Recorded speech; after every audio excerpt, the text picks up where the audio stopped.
Hello friends, welcome to YouTube channel Tech Guru Gautam प्रसाद। इस video में हम लोग जानेंगे कि किसी भी इंडक्शन मोटर यानी three phase induction motor basically उसका डायरेक्शन ऑफ रोटेशन को कैसे रिवर्स किया जा सकता है। मित्रों, ये बहुत ही आसान है। अगर स्टेटर में दिए गए थ्री फेज सप्लाई के दो टर्मिनल को आप इंटरचेंज कर दें तो डायरेक्शन ऑफ रोटेशन रिवर्स हो जाएगा।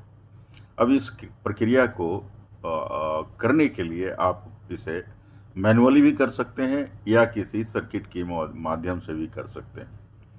तो जब आप सर्किट के माध्यम से करते हैं तो बेसिकली एक पुश बटन स्टेशन होता है जिसमें दो स्टार्ट पुश बटन होते हैं जो कि एनओ टाइप होते हैं और एक स्टॉप पुश बटन होता है जो कि एनसी टाइप होता है।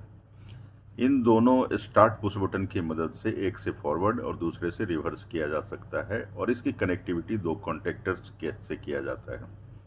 जनरल इसमें दो तरह का पावर काम करता है, एक कंट्रोल पावर और एक main power. So main power motor को सप्लाई 440 वोल्ट की अगर मोटर है मान लीजिए तो 440 वोल्ट कॉन्टेक्टर्स जो है ओवरलोड के जरिए मोटर को सप्लाई देता है।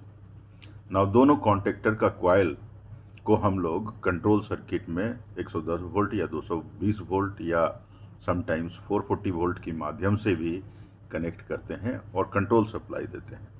110 वोल्ट कंट्रोल सप्लाई देने का कारण यह है कि उसमें वोल्टेज लेवल कम होता है और वर्किंग टेक्नीशियंस के लिए डेंजर कम होता है।